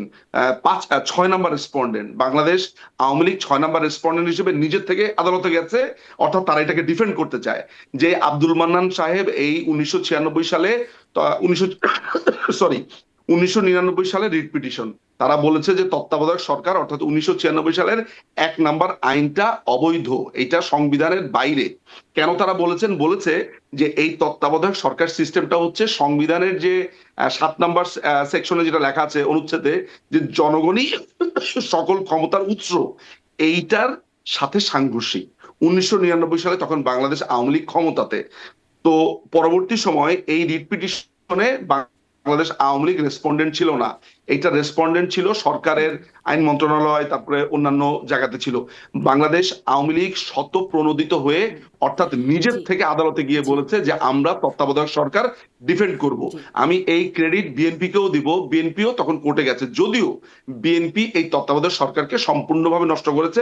আপনি ইতিহাস জানতে চাইলে আমি আপনাকে জি ধরে জি ধরে ওই বলবো ইতিহাস আমি কিভাবে জানি করেছে। ব্যারিস্টার আচ্ছা মজুমদার। সেটা তো এখন আপনি আমাকে বলেন যে বাংলাদেশ আওয়ামী লীগ তত্ত্বাবধায়ক সরকার রক্ষা করার জন্য কোর্টে গেছে, কোর্ট রায় দিয়েছে যে তত্ত্বাবধায়ক সরকার অসাংবিধানিক, এবং একই সাথে খায়রুল হক বলেছে যে পরবর্তী দুটো ইলেকশন আপনার তত্ত্বাবধায়ক সরকারের অধীনে হতে পারে প্রোভাইডেড আপনার বিচারপতিদেরকে ইনভলভ করা যাবে না। এখন বিচারপতিরাই যেখানে আপনার প্রধান উপদেষ্টা হবে, অর্থাৎ খায়রুল হক নিজেই প্রধান উপদেষ্টা হতেন। আসলে খায়রুল হক নিজেই যদি রায়টা না দিতেন তাহলে খায়রুল হক নিজেই আসলে প্রধান উপদেষ্টা হতেন। তিনি নিজে বলছে যে হ্যাঁ দুটো হুম আপনার ইলেকশন হতে পারে প্রোভাইডেড বিচারালয়কে আর ইনভলভ করা যাবে না। এখন তত্ত্বাবধায়ক সরকারের শেষ মূল করেন সিস্টেমটাই ব্যারিস্টার ছিল মুজিব। বিচারপতিদেরকে নিয়ে, হুম সেইটাই ক্যান্সেল করে দিয়েছে আদালত। আওয়ামী লীগ আদালতের কথা শুনেছে, হুম। আদালতের কথা শুনে আদালতের কথা সংবিধান বললেন না সংশোধন। ব্যারিস্টার নিজুম মজুমদার, কারণ কি? কারণ এই আদালতের রায়ে এত কিছু হয়ে যাচ্ছে, এখনো আদালতের রায় কিন্তু হচ্ছে, আদালতের রায়ে কিন্তু হচ্ছে সব। আদালতের রায় হয়ে গেছে, আমি মানতাম হুম। যদি আদালতটা একটা বৈধ সরকার গঠন করত, তখন আপনার সাথে আমি কোনোভাবেই এইটা বলতাম সরকার না, কেন আমি আদালত? এক মানে মুহূর্তের জন্য আদালত কথা তো বলতাম একটা, না। আদালত তো সরকারের সাথে সম্পৃক্ত হবে কেন, তাই না? জুডিশিয়ারি তো একটা সেপারেট শারমিনাপা ব্রাঞ্চ অফ শারমিনাপা বারোই স্টেট। শারমিনাপা বারোই শারমিনাপা 12ই আগস্ট 2024 সালে সাদিক কাইয়ুম, হান্নান মাসুদ, হাসনাত সার্জিস তারা কোর্ট কোর্ট প্রাঙ্গণে যায়। তারা বলে দুপুর 2টার মধ্যে ওবায়দুল হাসান শাহিনকে পদত্যাগ করতে হবে হুম এবং আপিলেট ডিভিশনের সবাইকে পদত্যাগ করতে হবে। হুম তারা মব ভায়োলেন্স করে, সেনাবাহিনী যায়, সেখানে পুরো আপিলেট ডিভিশন পদত্যাগ করে এই মবক্রেসির ভয়ে। এরপরে আমার মনে আছে হান্নান মাসুদ সে চিৎকার করে বলতে থাকে যে সন্ধ্যা 6টার মধ্যে রিফাত আহমেদকে প্রধান বিচারপতি বানাতে হবে। প্রধান বিচারপতি কি আপনার এই দুইটা হুম। বস্তির ছেলে বানাবে? জি। ঢাকা ইউনিভার্সিটির না এই দুইটা সেটা বানাবে না, জঙ্গি কিন্তু টোকাই। ডিজিএফআই আবার এখন আপনি বানালে ঠিক আমাকে আছে, বলেন, কারণ এখন ওই যে আপনি আমাকে বলেন সুরেন্দ্র কুমার শারমিনাপা, সিনহার সেই শারমিনাপা ব্রোকেন একটু আমাকে ড্রিমস একটু বইতে বলেন, বলেছেন না, যে শারমিনাপা ডিজিএফআই আপনার কাছে থেকে আমার কিভাবে তাকে শারমিনাপা শারমিনাপা শারমিনাপা বিদায় করে দেওয়া আমার হলো। কাছে আমার কাছে আমি আপনার কাছে একটা স্বনির্বন্ধ অনুরোধ জানাবো। বাদ দেন সমস্ত আলোচনা, প্রধান বিচারপতিকে নিয়োগ দেয় কে? না, আমি হান্নান অত মাসুদ? অত বিস্তৃত অন্যদিকে আলোচনায় যাওয়া যাবে না, কারণ আমাদের একটা আপনাকে আলোচনার পরিসর আপনি আছে। এই যে আপনি কথা ব্যারিস্টার বলছেন মজুমদার, না আপা না না, কিভাবে, আমরা এই যে আপনি বলছেন বাংলাদেশের না না স্বাধীনতা বা ব্রিটিশ বা এই পিরিয়ড যে থেকে আলোচনা শুরু করতে সমস্যাটা পারবো না ব্যারিস্টার নিজুম মজুমদার, না যেইভাবে আমরা আমরা সেটা পারবো সমস্যাটা না। ফেস করি, আমি এটাই শুধু না বলছিলাম না যে, পারার জন্য না, এই আমি যে এটাই শুধু আপনি এখন বলছিলাম যে পারার কথা আপনি বলছেন বলছেন, আপনি হাসনাত আমাকে সার্জিসটা, বলছেন আপনি যেটা, আপা, আপনি আপনি আমাকে আমাকে প্রশ্ন প্রশ্ন করতে দিতে তুলেছেন। হবে ব্যারিস্টার নিজুম মজুমদার, আমাকে কিছু প্রশ্ন করতে দিতে না না হবে। আমার কথা একটু শেষ করি, আমি শেষ তো আপনার থেকে করছেন না। 1 মিনিট সময় নিব, আপনি ঘড়ি ধরেন। আচ্ছা, ঘড়ি ধরলাম, বলেন। আপনি আয়রনির কথা বলেছেন, আপনি বলেছেন যে এটা কি আয়রনি না মিস্টার মজুমদার, যে একটা সময় আপনারা এটা বলতেন এখন এটা বলছেন। আমি আয়রনির কথা বলতে গিয়ে তত্ত্বাবধায়ক সরকারের প্রসঙ্গ এনেছি। আমি দেখিয়েছি যে বাংলাদেশ আওয়ামী লীগই কিভাবে তত্ত্বাবধায়ক সরকার চাইতে গিয়ে কোর্টে গেছেন। আর আপনি বলছেন যে এখনো তো আদালতের কথা বলার দরকার নেই, আদালত তো এখনো আছে, আদালতের কথা আপনি আমাকে বলতে মানা করেছেন। সেই প্রেক্ষিতে আমি আপনাকে উত্তর দিয়েছি আদালত কোথায় আছে। আদালতের প্রধান বিচারপতিকে কি নিয়োগ দেয় হান্নান মাসুদ? হুম। প্রধান বিচারপতি কি ঢাকা ইউনিভার্সিটির 2টা ছেলে তখন মব আবার করে আমি বিচার যা দেয়? বলছি সেটা একটু তো শুনুন। আপনি আমি যেটা বলছি যে প্রধান বিচারপতিকে যদি ডিজিএফআই কর্মকর্তা গিয়ে জোর করে বিদায় করে দেয় বা লাথি মেরে বিদায় করে দেয়, যেটি সুরেন্দ্র কুমার সিনহা সাবেক প্রধান বিচারপতি তার ব্রোকেন ড্রিমস বইটাতে লিখছেন, সেটা তো আবার সমস্যা হয় না? মানে প্রধান বিচারপতিকে ডিজিএফআই কর্মকর্তা বিদায় করতে পারেন। আপনার সুরেন্দ্র কুমার সিনহার প্রসঙ্গটা আপনি আনলেন তো, আমি আপনাকে সুরেন্দ্র কুমার সিনহার কাহিনীটা আমি বলছি, বিকজ সুরেন্দ্র কুমার সিনহার সাথে যোগাযোগ হয়েছে আমার, এই ঘটনার ফার্স্ট হ্যান্ড নলেজ আমার আছে। সুরেন্দ্র কুমার সিনহা দিনের পর দিন আমার সাথে অনেক বিষয় নিয়ে আলোচনা করছে। আমি আপনাকে এখন বলছি কিভাবে হয়েছে, এই ব্রোকেন ড্রিম লেখার আগে কি হয়েছে না হয়েছে, ব্রোকেন ড্রিম উনি কিভাবে লিখেছেন না লিখেছেন। আমার এখনো স্পষ্ট মনে আছে, আমার ম্যানর পার্কের বাসার সামনে ওই রাস্তাতে দাঁড়িয়ে উনার সাথে আমি ঘন্টার পর ঘন্টা, উনি কিভাবে আমার সাথে প্রতারণা করেছেন, কিভাবে কি বলেছেন, আমি সেই আলোচনাতে আসছি। তার আগে এইটা বুঝতে পেরেছেন তো যে এখন যে সরকারটা আছে এটা একটা অবৈধ সরকার, এবং এখন যে বিচারপতি আছে এইটা কোনো নিয়োগই হয়নি, এটা অবৈধ। এতটুকু যদি বুঝতে পারেন তারপর আমি আপনার প্রশ্নতে যাচ্ছি, আপনার যদি ফার্দার কোনো প্রশ্ন না থাকে। সুরেন্দ্র কুমার সিনহার যে ব্রোকেন ড্রিমটা উনি লিখেছেন, সুরেন্দ্র কুমার সিনহার ব্যাপারে আপিলেট ডিভিশনের যে বাকি 8টা বিচারপতি আছে তারা পরিষ্কারভাবে, এবং মাথায় রাখতে হবে যে যেই লোকটা সাইদিকে ফাঁসির রায় দেয়নি, যে ধরেন অন্যান্য বিচারপতিদের ডিসেন্ট রায় দিয়েছে, বিচারপতি আপনার ইমান আলী, তিনি পরিষ্কারভাবে মানে ওই বিচারপতি সাইদির খালাস পর্যন্ত দিয়েছে এমন একজন। আমি কেন এই কথাটা বলছি, যে তার মানে হচ্ছে যে এই লোককে আসলে সরকার কোনোভাবে প্রলুব্ধ করতে পারে না। ফলে বিচারপতিরা সুরেন্দ্র কুমার সিনহার সাথে বসবেন আদালতে। আপনি কি করবেন?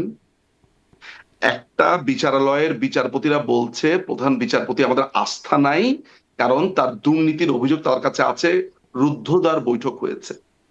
প্রধান বিচারপতি নিজে অ্যাপ্লিকেশন করে বলছেন যে আমি অসুস্থ, আমি মেয়ের কাছে যাব, তার মেয়ে সূচনা সিনহা অস্ট্রেলিয়াতে তার কাছে যাবে। এই ঘটনা যখন ঘটে তখন সুরেন্দ্র কুমার সিনহা আমাকে সামটাইমস ওই ঘটনার পর তিনি তখন অস্ট্রেলিয়া থেকে আমাকে তিনি যোগাযোগ করেন, কারণ সূচনা সিনহার সাথে আমার পরিচয় ছিল গণজাগরণ মঞ্চ থেকে। যখন গণজাগরণ মঞ্চে তিনি আপনার সাইদির বিরুদ্ধে রায় দেন, তখন তার বাড়ি কমলগঞ্জে পোড়াতে যায়। তখন সুরেন্দ্র কুমার সিনহার মেয়ে আমার কাছে সাহায্য চান যে যারা তার বাবার বাড়িঘর পোড়াতে চাচ্ছেন আমরা কি তাদের ব্যাপারে কোনো ব্যবস্থা নিতে পারবো কিনা, যেহেতু আমরা ফেসবুকে অ্যাক্টিভ, আমরা কি পাল্টা প্রচারণা করতে পারবো কিনা। তখন থেকে সূচনার সাথে আমার পরিচয়। সূচনার থ্রুতে সুরেন্দ্র কুমার সিনহা আমাকে ফোন দেন। সুরেন্দ্র কুমার সিনহা আমাকে ফোন দিয়ে বলেন যে তিনি একটা বই লিখতে চান, তার আত্মজীবনী। আমি তার এই আত্মজীবনী লিখতে গিয়ে সাহায্য করতে পারি কিনা। আমি তাকে স্যারকে বললাম যে স্যার, একজন প্রধান বিচারপতির বই লেখার মতো এরকম সৌভাগ্য সবার আসে না। স্যার আপনি কি নিয়ে লিখবেন?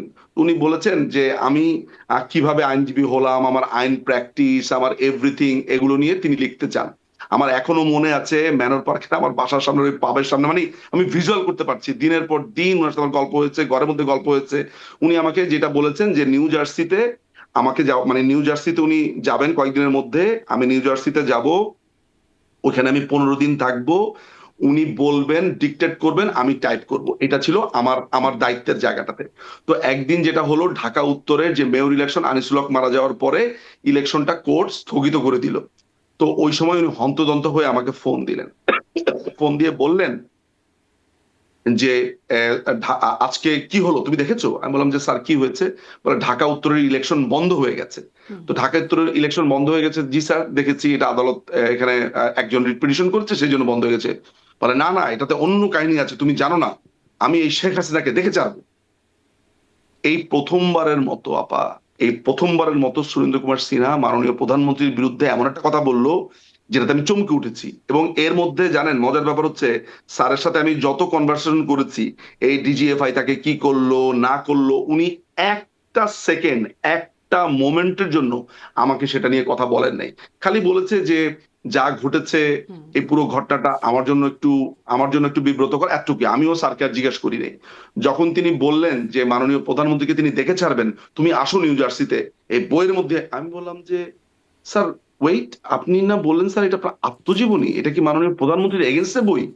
তখন তিনি আমাকে ধমক দিয়ে বললেন, একদম কোট এবং আনকোট, এই তোমরা যারা গণজাগরণ মঞ্চের সাথে আছো, তোমরা যারা এই ছেলেগুলো আছো, তোমরা আসলে কথা একটা বললে তিনটা বেশি বোঝো, তুমি আসো তারপরে। আমি খুবই ভয় পেয়ে গেলাম, আমি একদম খুবই ভয় পেয়ে গেলাম।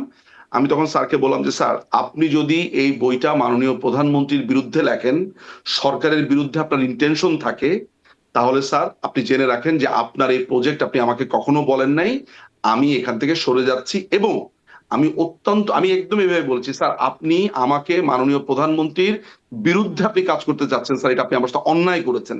এইটা বলে আমি লাইনটা কেটে দিয়েছি। উনি 7বার 8বার ফোন দিয়েছে আমাকে, আমি ওনার ফোনটা সেই থেকে আজ অবধি ধরিনি। আমি করলাম কি, সাথে সাথে আমার পরিচিত সিকিউরিটি সার্ভিসের কয়েকজন ব্যক্তি ছিলেন আমার পরিচিত, আমি সাথে সাথে সেই ডিজিএফআই কে আমার সেই পরিচিতর মাধ্যমে, যেটা আমাদের আমাদের বড় ভাই, আমাদের বন্ধু বান্ধবরা আর্মির বিভিন্ন জায়গাতে আছে, আমি মাননীয় প্রধানমন্ত্রীর দপ্তরে জানিয়েছি, আমি সাথে সাথে ডিজিএফআই কে জানিয়েছি। সেই সময় ডিজিএফআই ইন্টারনাল অ্যাফেয়ার্স ব্যুরোর যিনি প্রধান ছিলেন, জেনারেল হামিদুল হক, তখন তিনি ব্রিগেডিয়ার ছিলেন, পরবর্তী সময় ডিজিএফআই চিফ হয়েছেন, আমি হামিদুল হক সাহেবকে নিজে বলেছি যে হামিদ ভাই এই কাজটা আপনার, পরবর্তীতে বলেছি তিনি যখন লন্ডনে এলেন, যে হামিদ ভাই এই সুরেন্দ্র কুমার সিনহার এই কাজটা করেছে। আমি আরেকজন, উনার নামটা আমি বলবো না, উনি বিব্রত হন কিনা, তিনি তখন মেজর পদমর্যাদায় ছিলেন ওই সময়, যারা ডিজিএফআই তে, তাদেরকে আমি পরিষ্কার ভাবে জানিয়ে দিয়েছি যে সুরেন্দ্র কুমার সিনহা কি করতে যাচ্ছে, এবং সুরেন্দ্র কুমার সিনহা দেশের বিরুদ্ধে ষড়যন্ত্র করতে মানে যাচ্ছে। তাকে সরানোর সুতরাং পেছনে আপনি যে আপনার এই কথাগুলো বলছেন, তথ্যগুলোর এটা ছিল সুরেন্দ্র কুমার সিনহার, এটা একটা প্রতারণা ছিল। এই ব্রোকেন ড্রিমস আপনি পড়ে দেখবেন, সমস্ত মিথ্যা কথাতে তার ভরপুর। এবং আমার সাথে যে লোকটা প্রতারণা করতে পারে, তিনি আমাকে এটাও বলেছিলেন যে বইটা যাতে আপনার অমর্ত্য সেন এটা প্রিফেস লিখে দেয়, সেটার জন্য যাতে ব্যবস্থা করি। তা আমাদের একটা লিঙ্ক ছিল অমর্ত্য সেনের কাছে পৌঁছানোর, যে অমর্ত্য সেন এটা করতে পারতেন। তো যখন মাননীয় প্রধানমন্ত্রী বঙ্গবন্ধু কন্যার বিরুদ্ধে এই ষড়যন্ত্রটা হবে, তখন আমি এইটা ডিজিএফআই কে এটা ফাঁস করে দেই। ঠিক ফলে আছে? জি তো যে লোকটা আমার সাথে প্রতারণা করতে পারে, সে জাতির সাথেও প্রতারণা করতে পারে। জি জি মানে সেটাই, যে আপনি তার কথাগুলো মিথ্যা প্রতারণা, আপনি যে ঠিক বলছেন, আপনি আমার কাছে বলছেন, কিন্তু সেটাও তো জাস্টিফাই করবার কোনো মেথড নাই, তাই না ব্যারিস্টার মজুমদার? একই একই একদম সঠিক কথা, আপনি একদম 100তে 100 পেয়েছেন। একই সাথে সুরেন্দ্র কুমার সিনহা যে কথা বলেছে, সেটাও জাস্টিফাই করার কোনো সুযোগ নেই। জি আচ্ছা, আমি এবারে এটাতে আসি যে আপনি তাহলে মানে আপনাদের সময়ের নির্বাচনগুলো খুবই সাংবিধানিক বলছেন, কিন্তু আপনি যে অনুচ্ছেদ 7-এর কথা বলছিলেন, জনগণ কিন্তু আমি বলছি না, হ্যাঁ আপনিও বলবেন। হ্যাঁ অনুচ্ছেদ ছাড়, আপনিও বলেন, আপনি সাংবিধানিক আমাকে বলেন অনুচ্ছেদ ছাড়, অসংখ্য। মানে জনগণের মানে সর্বক্ষমতার অধিকারী তো, জনগণ তো যদি ভোট দিতে না পারে, সে যদি চয়েস করতে না পারে, তার রায়টা ইলেক্ট করতে না পারে, প্রার্থীদের মধ্যে থেকে বাছাই করতে না পারে, তাহলে সেটি কেমন করে সাংবিধানিক ভোট হয়? সেই প্রশ্নটাও তো কেন মানে কেন বাছাই করতে পারবে না কেন? কারণ 2014-তে কি হলো? 2014 সালে তো মাননীয় প্রধানমন্ত্রী, আপনার মনে আছে যে আপনার খালেদা জিয়ার সাথে একটা করেছিলেন, টেলিফোন কিন্তু মানুষ কি কনভারসেশনে ভোট বলেছে। দিয়ে নির্বাচন করতে পেরেছিল? 154 জন না, প্রার্থী না, বিনা আপনি প্রতিদ্বন্দ্বিতায় আপনি গিয়েছিল তো। আপনি আমি 2014 থেকে আসি। আমি যদি 2014 এর কথা বলতে গিয়ে আপনি 2018-তে আসেন, তাহলে তুমি 2014 তো আমরা জানতেই পারলো না যে নিঝুম সাহেব 2014 কথা কি বলতে চায়। এখন আপনি আমাকে নির্ধারণ করেন যে আমি 2014 শেষ করে 18-তে আসবো, নাকি 2014 একটা লাইন বলার পর 18-তে আসবো। তাহলে কারণ আমি তো জাম্প করছি। 2014-তে মাননীয় প্রধানমন্ত্রী পরিষ্কারভাবে তাকে বলেছেন যে দেখুন, আমরা সবাই মিলে চলেন একটা জাতীয় সরকার গঠন করি, আপনারও লোকজন থাকলো, আমারও থাকলো, জি, অন্যান্য দলের থাকলো, আমরা এগুলো সবাই ফ্যাক্ট একসাথে রেকর্ডেড, বসি। আমরা দেখেছি।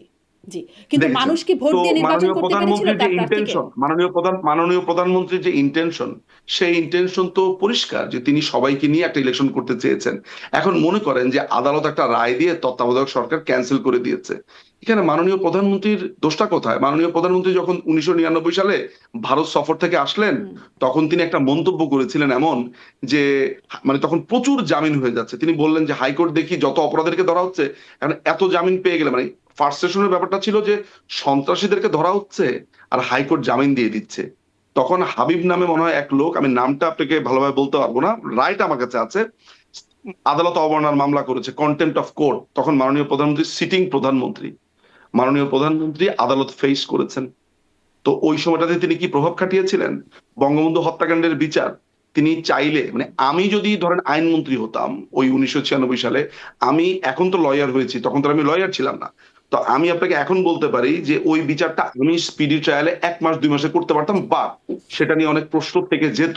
মাননীয় প্রধানমন্ত্রী তার, মানে আমি যদি মানে বাংলাদেশ জাতির পিতা বাদ দেই, শুধু তার পিতা হিসেবেও ধরি, ইচ্ছা করলেই কিন্তু উনি এটা র‍্যাত বা প্রতিশোধের একটা বিচার করতে পারতেন। আপনি বলেন তো যে যেই খুনিরা খুন করেছে, ইনডেমনিটি অধ্যাদেশ বৈধ এটা বলে তারা রিট পিটিশনও করেছে, তাদের ওয়াইফ, তার মা মাহমুদা খাতুন, আপনার ফারুক হুম, রহমানের মা, আদালত এটা হতে দিয়েছে।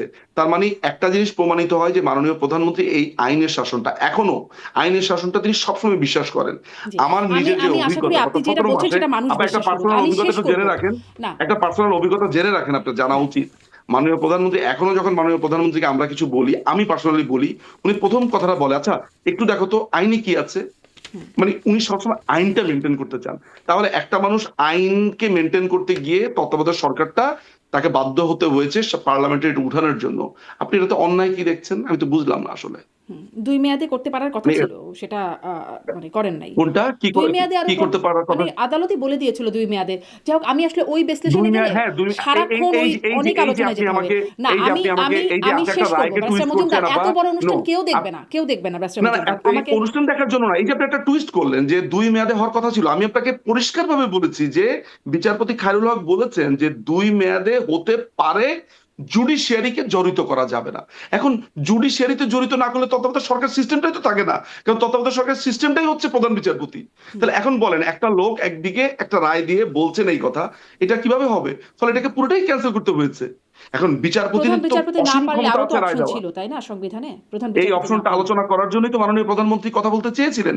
খালেদা জিয়া তো রাজি হন নাই, তিনি বলেছেন অনন্তকাল ধরে হরতাল চলবে, আপনার মনে নেই? খালেদা এখন জিয়া রাজি না আপনার হলে সাথে তিনি আমার একটা, বাস্তবায়ন করতেন। তার হাতে তো অপশন ছিল যে পরের অপশনে চলে যান। কিভাবে, এই যে এখন আপনি বলেছেন বাস্তবায়ন করতে, মাননীয় প্রধানমন্ত্রী যদি এখন সব দলকে না ডেকে বাস্তবায়ন করতেন, তখন বলতেন উনি এককভাবে করেছেন। এটা একটা জাতীয় ইস্যু, যা উনি ছিল সবাইকে তাই নিয়ে রেখে করতে দিতেন চেয়েছেন। উনি, মানে আন্দোলনটা তো ছিল তত্ত্বাবধায়ক কিভাবে সরকার রাখার রাখবেন, পক্ষে। কিভাবে রাখবেন? ওটা বাতিল করে দিয়েছে কোর্ট। আরে কি বলেন আপনি এগুলা? তাহলে কোর্ট কেন বললো যে 2 আশ্চর্য মেয়াদে রাখতে কথা। পারেন? কোর্ট কি না বুঝে বলেছিল?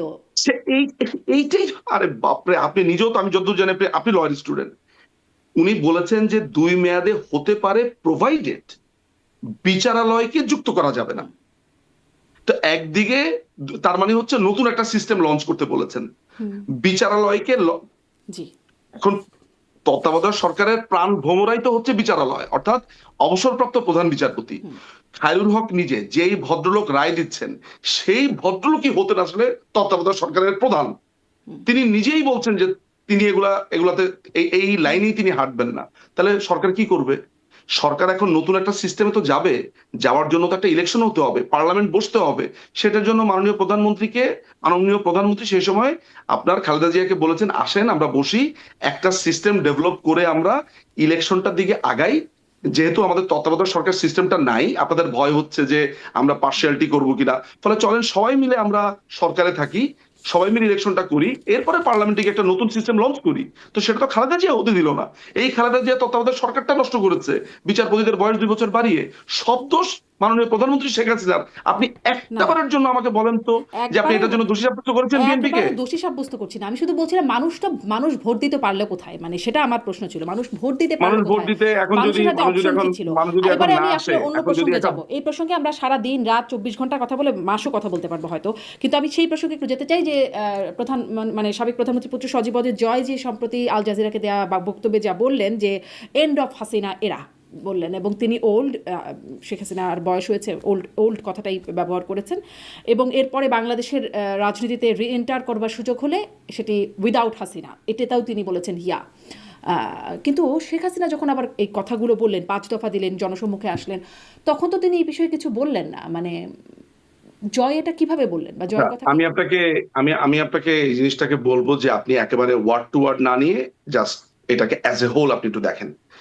সেটা হচ্ছে যে আমি আমার নলেজটা আপনার সাথে বা আমার জানাটা আমি শেয়ার করি।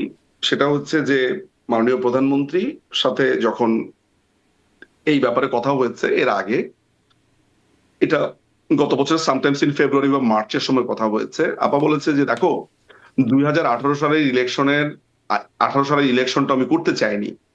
আমি উনি যেটা চেয়েছিলেন সেটা হচ্ছে তিনি অবসর নিবেন, অবসর নিয়ে তিনি টুঙ্গিপাড়ায় চলে যাবেন, উনি বইপত্র মানে উনি সোজা কথা হচ্ছে যে বাবার ভিটাটাতে থাকবেন, এটা ওনার লাস্ট ইচ্ছা, উইশটা ছিল।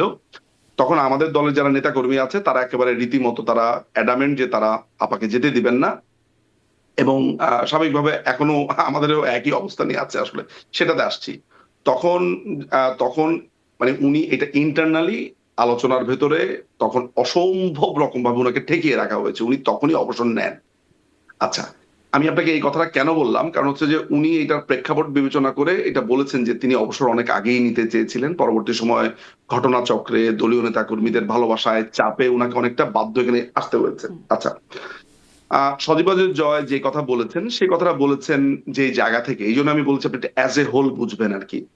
সেটা হয়েছে যে চোখের সামনে এত বড় একটা ঘটনা ঘটতে দেখেছেন, মাননীয় প্রধানমন্ত্রীর এখনো তিনি 18 থেকে 19 ঘন্টা ফোনে কথা বলেন, আমি পার্সোনাল নলেজ থেকে জানি বলে আমি আপনাকে বলছি। তো এই যে তার মা, এন্ড অফ দ্য ডেতে আমাদের কাছে প্রধানমন্ত্রী আপা আমরা বললো, সজীবদের জয়ের কাছে তার মা। সো স্বাভাবিকভাবেই তিনি হয়তোবা তিনি মনে করেন, তিনি ব্যক্তিগতভাবে মনে করেন যে তার মা, তার মায়ের জায়গা থেকে তিনি মনে করেন যে তার মার উপর দিয়ে এত বড় একটা ঘটনা গেছে, উনি টায়ার্ড, আমার মাকে আমি আর এই ট্রমা, এই কষ্ট, দেশ পরিচালনা, এই দেশের এই সমস্যা সেই সমস্যাতে একটা জায়গাতে আমি তাকে একটু রেহাই দিই, এরকম একটা জায়গা থেকে হয়তোবা সজীবদের জয় এই আলোচনাটা করতে পারে।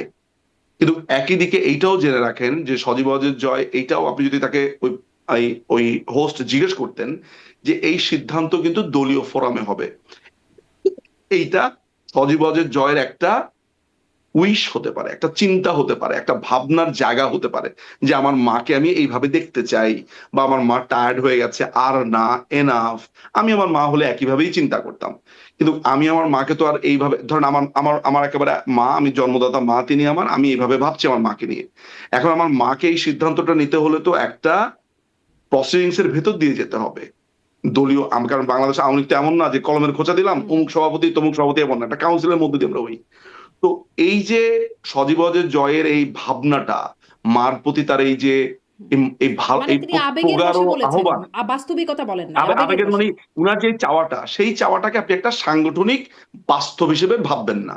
এটা উনার চাওয়া, এটা উনি চাইতে পারেন তার মা বলে, বিকজ তার মাকে তিনি দেখছেন চোখের সামনে, তার সাফারিংস বা এভরিথিং, যে তিনি কত কষ্ট করছেন, এত কিছু করার পরও নানান ধরনের অপবাদ।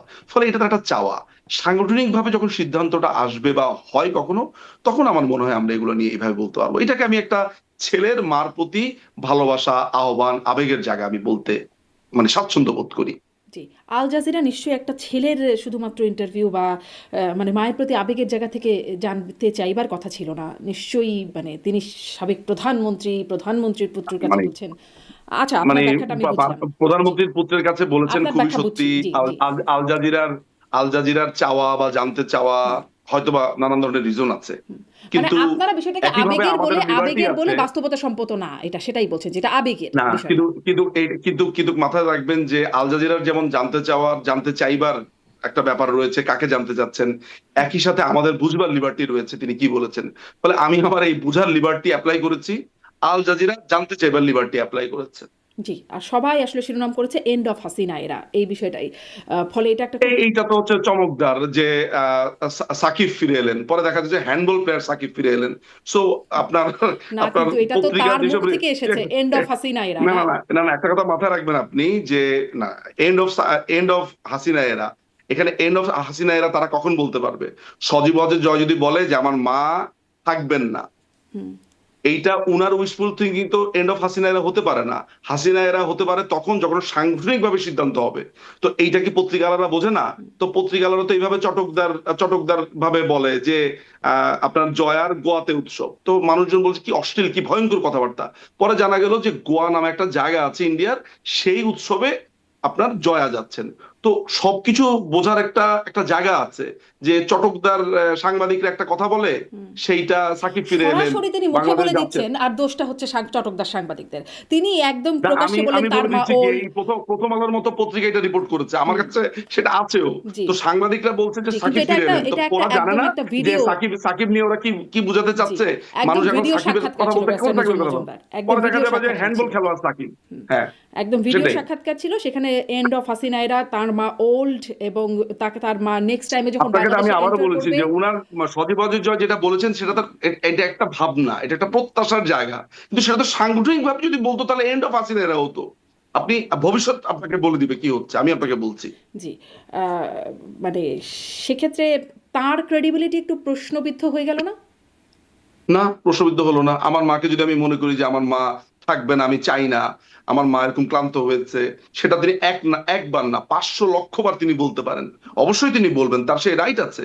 সেই তাকে জিজ্ঞেস করতে চেয়েছে, তিনি মনে করেন যে এইটা, বা ছেলে হিসেবে তিনি মনে করেন। কিন্তু আমি খুবই এইসব ব্যাপারে মানে আমার কাছে মনে আমি ওইভাবে লিফট দ্য ভেইল করতে চাই, যে আমি সাংগঠনিকভাবে একটা সিদ্ধান্ত এবং ইন্টারভিউতে কি বলা হয়েছে সেই আবেগের জায়গাটাকে আমি আলাদা করতে পারি। ইয়েস, আপনার কাছে মনে হতে পারে কারণ এটা নিয়ে আলোচনা হচ্ছে, এই হচ্ছে, তবে স্বাভাবিকভাবে মাননীয় প্রধানমন্ত্রী যখন আমাদের সাথেও আলোচনা করেন এইভাবে বলেন, কথাটা এইভাবে বলেন আপা, যে দেখো আমার বয়স হয়ে গেছে, এই অনেক অনেক হয়েছে, অনেক করেছি, তোমরা দেশকে চালিয়ে নিয়ে যাবে, তোমরা আগাবে। তো ওই ইন্ডিকেশন আমার মনে হয় যে আপা আপনি কি এগুলা কি বলেন, বলতে চায় আপনাদের ক্লান্ত মধ্যে কি কিন্তু। ভবিষ্যৎ নেতৃত্ব নিয়ে কোনো কথা হয়েছে? মানে সজীব ওয়াজেদ জয় নিজেও একবার বলেছেন যে দল দিতে চাইলে তিনি আগ্রহী বা তিনি নেবেন দায়িত্ব। আমি ওনাকে জিজ্ঞেস করেছি, এক্স্যাক্টলি কি বলেছি সেটা আমি ওপেন আমি বলবো না, বাট আমি আপাকে এই ব্যাপারে বলেছি যে আপা, এই যে যেইভাবে ওরা এর আগে যখন টিউলিপ খেলাকে যখন যারা এইভাবে আক্রমণ করেছে, তারা নানান ধরনের অপবাদ, তখন বলছি যে এগুলো তো পুরো ফ্যামিলিতে ধেয়ে আসছে। ফলে আমার মনে হয় আমি একটা আমার আলাপের জায়গাতে বলেছি। আপা যেটা বলেছে যে দেখো, এর আগেও তিনি আমার একটা টিভি প্রোগ্রাম দেখে তিনি আমাকে বলেছেন, দেখো বাংলাদেশ আওয়ামী লীগের নেতৃত্ব নির্বাচিত হয় দলের কাউন্সিলের মাধ্যমে। আমি যখন সভাপতি বা সভানেত্রী নির্বাচিত হয়েছি তখন আমি দেশের বাইরে ছিলাম। এই দল এটা নির্ধারণ করেছে, তারপর আমি হয়েছি। আমি ঘুণাক্ষরেও আমি জানতাম না যে আমাকে নিয়ে তারা এইভাবে চিন্তা করছে, সামনে যাব। ফলে এখনো যে সামনের নেতৃত্ব, সেই নেতৃত্বে নির্ধারিত হবে দলের বৈঠকে, আচ্ছা, ফোরামে। তার এটা মানে আমি পরিষ্কার নেতৃত্ব করে নিয়ে কদিন সজীব আগেও ওয়াজেদ বলেছি। জয় যা বলছেন সেটিও আসলে তারই নিজস্ব বক্তব্য। দল এরকম এখনো কিছু ভেবে ওঠে নাই, আপনার কথা শুনে যা আমি বুঝতে পারছিলাম। মানে আমি এই ক্রেডিবিলিটি শব্দটাকে নিয়ে আরেকটু আপনার সাথে লাস্ট একটা বিষয় জানতে চাই।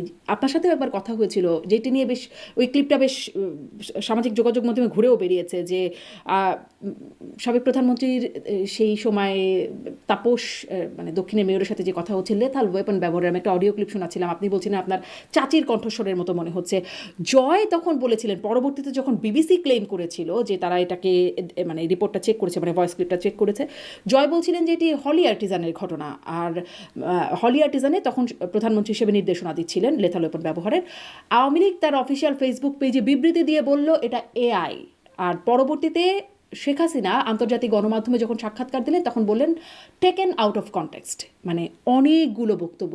আপনাদের ক্রেডিবিলিটি একটু অসুবিধাজনক অবস্থায় না? কিরকম বলেন আমাকে। বললাম তো, আপনি বললেন চাচির কণ্ঠ, জয় বললেন হলি আর্টিজান, আওয়ামী লীগ বলল এআই, শেখ হাসিনা বললেন taken out of context. Credibility crisis নাই কি? এই এই এই এই যে আপনি কথাটা বললেন, এই কথার মধ্যে আপনি প্রথমে একটা ভুল ইনফরমেশন দিয়েছেন। কথা কিভাবে চেঞ্জ হয় এটা হচ্ছে তার একটা উদাহরণ। আপনি যখন আমাকে একটা ভয়েস শোনালেন, আমি বলেছি যে আমি এক্স্যাক্টলি জানি না এটা কার কণ্ঠ, বাট কণ্ঠটা শুনে মানে আমি মজা করে বলেছি এটা তো আমার চাচির কণ্ঠে, এক চাচির কণ্ঠের মতো মনে হয়। আমি কিন্তু বলি নাই যেটা আমার চাচির কণ্ঠ। এরপরে আমি তখন করেছি কি, আরেকটা কনভারসেশন বের করে বলেছি এটা আপনার কণ্ঠ। আপনি তখন বুঝেছেন যে আমি মজা করছি, আপনি জানেন সেটা কি আছে। সো আপনি আমাকে প্রথমে একটা ভুল ইনফরমেশন দিলেন যে আমি বলেছি চাচির কণ্ঠ। না, আমি চাচির কণ্ঠ বলিনি। চাচির কণ্ঠ আমি তো মনে পরিষ্কার হয় করে বলছিলেন আমি আপনি। আমি হ্যাঁ, পরিষ্কার করে বলেছি, একদম। আমি পরিষ্কার করে বলেছি যে এটা আমার কাছে এরকম মনে হয়। অর্থাৎ আমি আপনাকে বারবারই বলেছি যে এটা আদালতে টেস্ট করতে, এটা আদালতে না, এটা হচ্ছে যে আপনার ল্যাবে টেস্ট করতে হবে, এটা করতে হবে। এই ঘটনার পরে মাননীয় প্রধানমন্ত্রী যদি আউট অফ কনটেক্সট বলে বা যদি এইটা নিয়ে কোনো কথা বলে, আমি আসলে ওই কনভারসেশনটা শুনিনি। যদি তিনি এটা বলেও থাকেন, মজার ব্যাপার হচ্ছে যে মাননীয় প্রধানমন্ত্রী যদি একটা কোনো বক্তব্য দেনও, এবং তিনি যখন বলেছেন যে তিনি আসলে এই লেথাল, উনি তো এটা বলেছেন পরিষ্কারভাবে, আপনি জানেন যে তিনি এই ধরনের কোনো কথা বলেনই নাই এবং তার কথা কাটছাট করে ব্যবহার করা হয়েছে। আমি যদি আমার তখনকার যে আলাপটা, সেই আলাপটার পরবর্তী সেগমেন্টই তো এইটা, তাহলে তো কথা একই দাঁড়ালো। মাননীয় প্রধানমন্ত্রী আপনার লেথাল ওয়েপন ইউজ করতে বলেন নাই। আমি বলেছি যে এই লেথাল ওয়েপনের যে কনভারসেশন, সেই কনভারসেশন ল্যাবে টেস্টের আগ পর্যন্ত আমি এটা বিশ্বাস করতে রাজি না। তিনি বলেন নাই যে তো এই ধরনের ল্যাবে কথা তিনি টেস্টের বলেন নাই।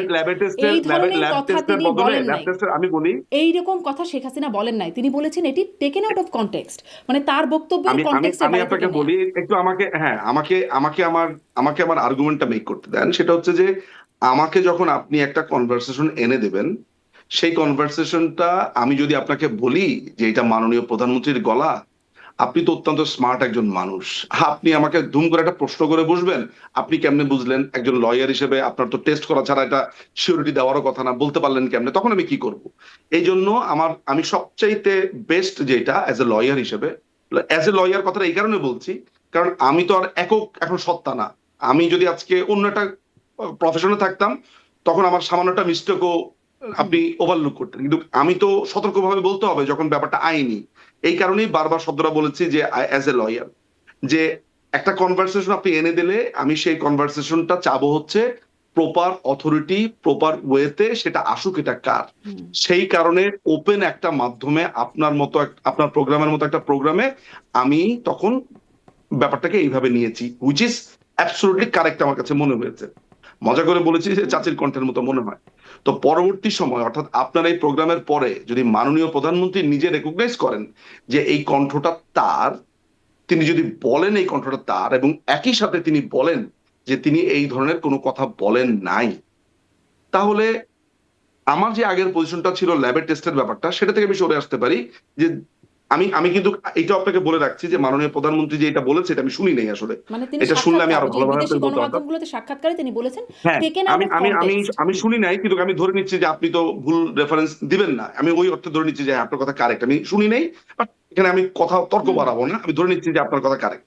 সো মাননীয় প্রধানমন্ত্রী যদি এটা বলে থাকেন যে আমি আসলে ওই কনটেক্সটে বলি নাই বা ওই কনটেক্সটে বলেছি, তাহলে সেটা তো আপনি বিশ্বাস করছেন না। আপনি বিশ্বাস করছেন যে উনি লেথাল ওয়েপন ইউজ করতে বলেছেন। অর্থাৎ আমরা একটা মানুষের এইটা বিশ্বাস করছি যে এই কনভারসেশন তার, আবার ওই কনভারসেশনের মধ্যে তিনি ওইটা বলছেন যে এটা আমি ওইভাবে বলি নাই, সেটা বিশ্বাস করছেন না। অর্থাৎ যেটা আপনার জন্য কনভেনিয়েন্ট আপনি সেটা বিশ্বাস করছেন, যেটা আপনার জন্য কনভেনিয়েন্ট না সেটা আপনি বিশ্বাস করছেন না। না না, তো আমি এই কারণে আমি আমি আপনাকে আসলে কিছু বিশ্বাস আর অবিশ্বাসের প্রসঙ্গটা তুলছি না। আমি জাস্ট আপনাদের কাছ থেকে জানতে চাওয়ার পরে আপনাদের যা প্রতিক্রিয়া বা ও গণমাধ্যমগুলো আচ্ছা, জানতে আর চাওয়ার আপনি পরে যে বলেছেন যে প্রতিক্রিয়া। এআই দিয়ে তৈরি। হ্যাঁ, হ্যাঁ, এটি এবার বলেছে এবার কে? বলা এটি হয়েছে বলেছে যে আওয়ামী লীগের অফিসিয়াল ফেসবুক পেজ থেকে বলা হয়েছে এটা এআই দিয়ে এআই তৈরি। থেকে তৈরি, সেটা আমি সজীব আপনাকে ওয়াজেদ জয় বলছি। কি হ্যাঁ, বলেছেন? এটা বলেছিলেন আমি জানি। যে না হলি না, আর্টিজান, ফরেন এটা আমি সুরিয়